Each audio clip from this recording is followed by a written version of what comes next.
Welcome, Professor and classmates. My name is Stuart Dunn, and my topic for discussion will be gender issues in a disaster.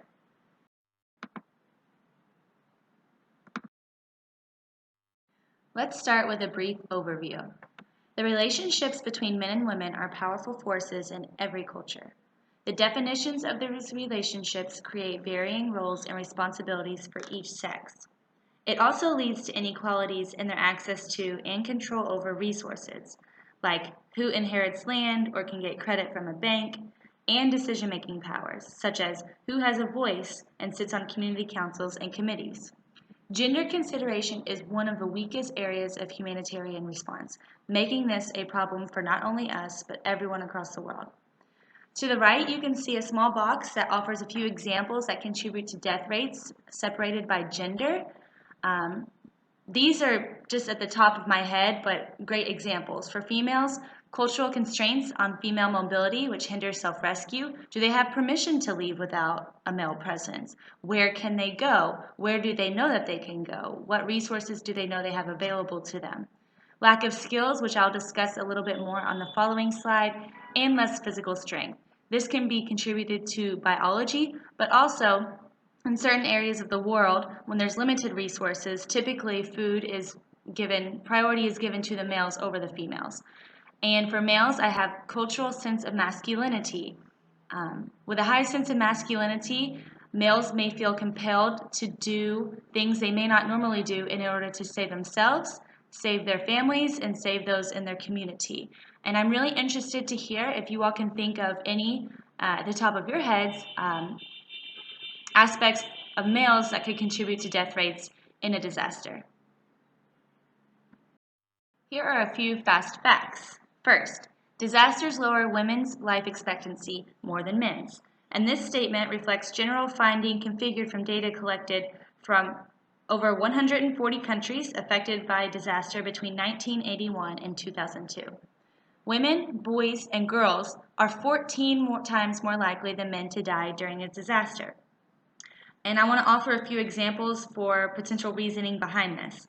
For example, most of the victims trapped in New Orleans after Hurricane Katrina were African American women and their children, which represented the poorest demographic group in that part of the country. After the 2004 tsunami in India, almost 3 times more women died because they were not traditionally taught how to swim, as the men are, and some were caught in the water because they became entangled or stuck from their saris. And following a disaster, it is more likely that women will be victims of domestic and sexual violence. Many even avoid using shelters for fear of being sexually assaulted.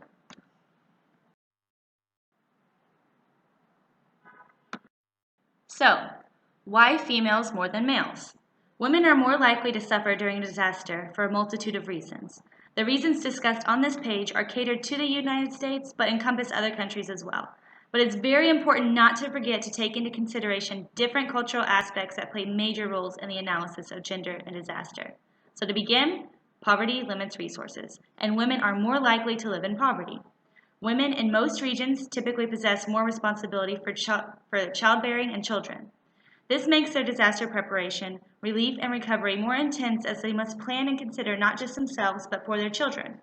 Women who are pregnant or recovering from childbirth at the time of a disaster can have more limited mobility as well.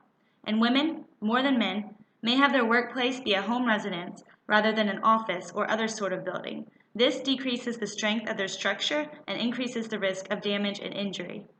Women make up a greater portion of the elderly, which limits mobility and affects the casualties within hospitals that cannot be evacuated, such as the case in hurricanes.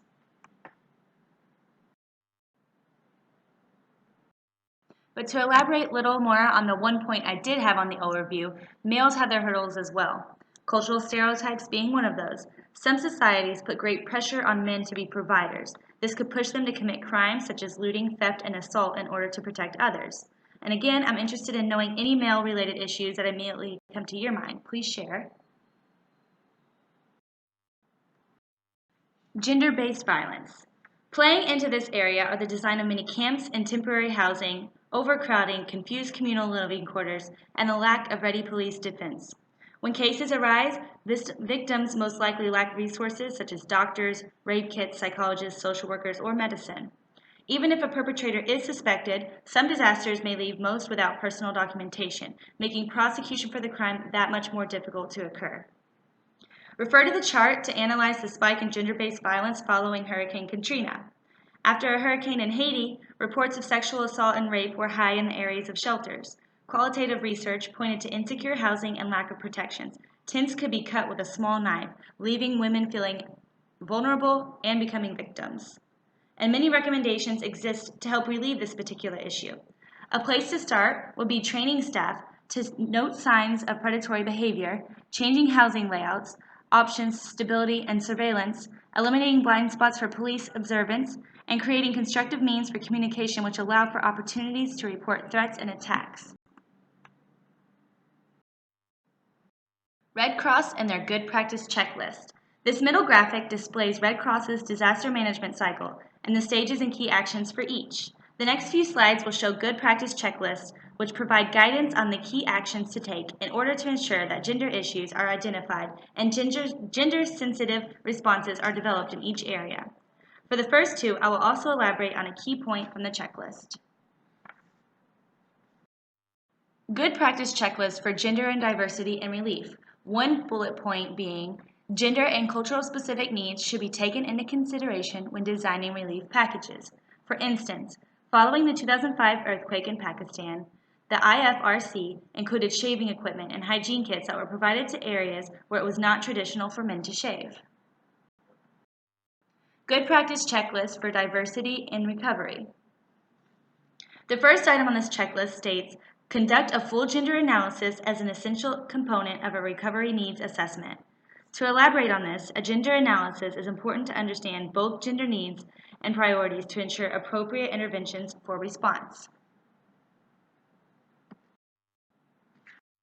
And here are just two more of the Red Cross's checklist. Now, gender issues in disasters.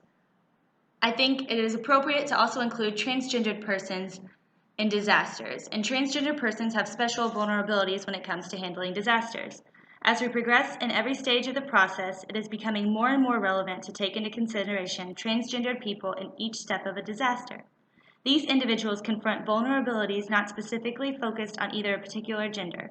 For example, they may be unable to take shelter in homes for men, and they don't find shelter among women. Their experience of homelessness, hunger, and violence is a different one, and one that will deserve more focus in order to better help even more of society's individuals. Again, this is a topic that I'm very interested to hear your all's opinions on as well. Moving forward, in order to improve, we need to know more about how men and women, also with consideration of race, age, ethnicity, socioeconomic level, and disability status, are affected by crisis. Future data collection in the wake of a disaster must include information desegregated by gender. We can't stop the disaster, but we can mitigate the effects.